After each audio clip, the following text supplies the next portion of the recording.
I used to read a lot, but then I had children. And after my second child was born, I essentially stopped reading for pleasure, with the exclusion of reading the books that my children read. So I can match anybody in the room for how many times have you read the Harry Potter series, and I'm a good enough dad to have read the Twilight series, and those of you who've read it know what I'm talking about. But actually, picking up a book, reading a volume of poetry is... So I was somewhat concerned about what was going on. And then the Nobel Prize Committee awarded Bob Dylan the Nobel Prize for Literature. And two things happened. One is I pictured Dylan saying, "Holy crap, you gave me the wrong prize. Like, this was never about the literature." But the second thing was that I knew, oh, that's literature? Then fine. Then I have a way out here, and I know what I want to do. And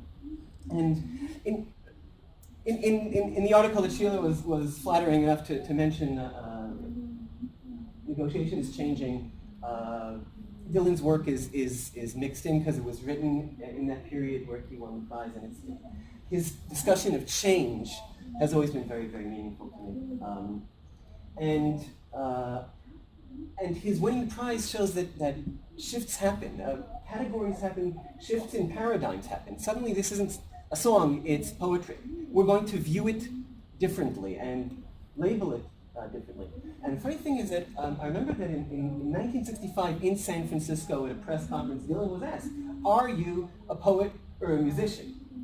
And he said, "Well, I always say I'm more of a song and dance guy." And that resonated with me. You can make up your categories. This is what I am. I'm a song and dance guy, whatever he meant. And it also resonated with me because I'm also a song and dance guy. People ask me, so what are you? Are you a mediator? Are you a lawyer? The kind that people are hesitant. So are you some kind of lawyer? What are you? And really, often I want to say, well, I'm kind of a song and dance guy. And the truth is that in a previous kind of aspect of my work, I used to be more of a song and dance guy. When I was teaching undergrads in social work or education schools about conflict and mediation, so there would always be a lesson or two in which I'd bring a guitar and either discuss my own path to conflict and through conflict with songs, or work out different issues or different concepts through music. And then what happened is I started working more in a law school, and it seemed a little less suitable, and started working online. It seemed a little bit conducive, and then I somehow left that behind, whereas a few years before, that was actually my thought that, this could actually be a gig. How many conflict programs are there in the world? I could be a traveling conflict musician. But I left that behind and suited up and went to do something else. And I want to suggest that as I take out the guitar and invite you to sing with me, and that informed a lot of their thinking of their life and their work and the reason that they got into this field in the first place. And then at some point, and kind of anthropologically looking at our field, like myself, we suited up.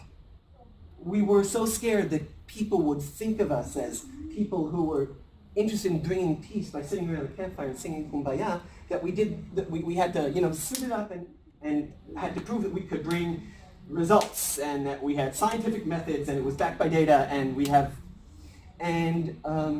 I'm going only to suggest that in doing so we may have lost something. I'm not a child of the 60s. I am a second generation to the 60s, but I was brought up on that music. That music is essentially the soundtrack of my life. Peter, Paul, and Mary, Paul Simon, much more Joan Baez, and Bob Dylan.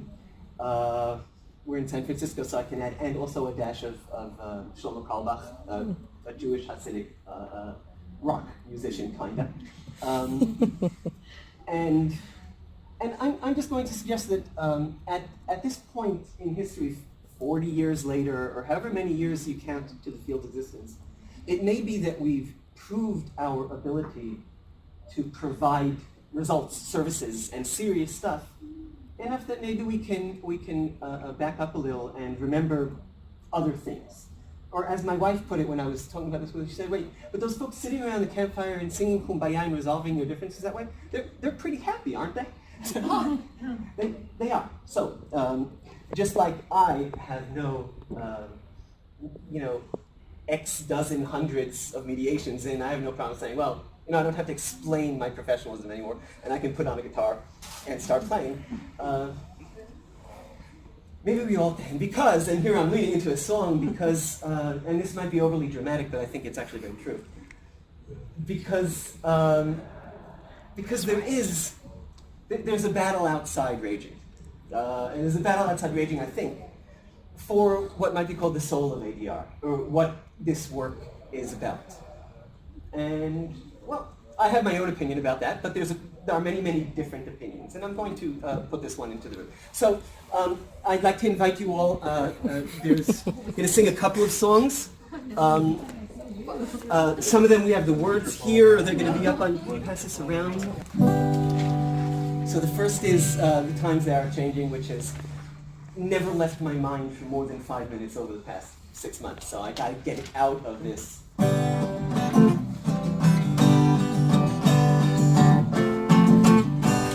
I'm gathering around people wherever you go, and admit that the waters around you have grown, and it's getting fresh to the bone.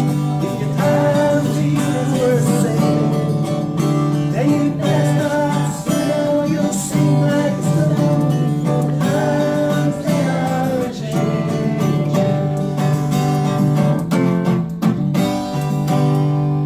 Writers and critics, emphasize with your pen, and don't give a chance for coming in.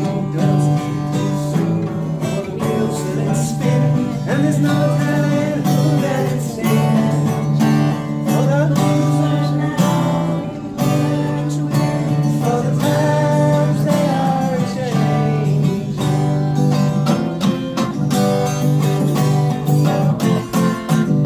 Come sinners, come easy to call. Don't stand in the hallway, don't block the wall. For you gets hurt, will be here next door. It'll soon shake your world and roll. For the times they are changing.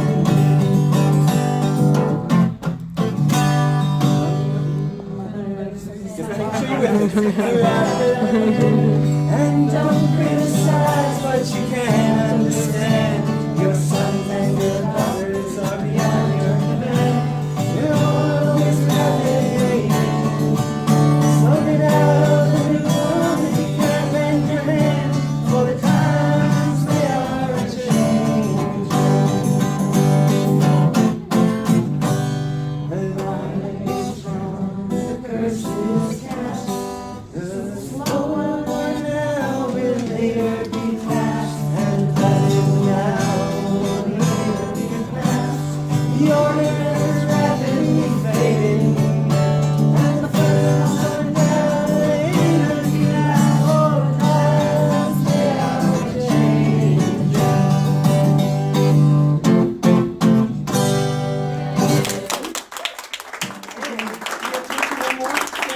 We have 6 minutes, so yes. 6 minutes. No.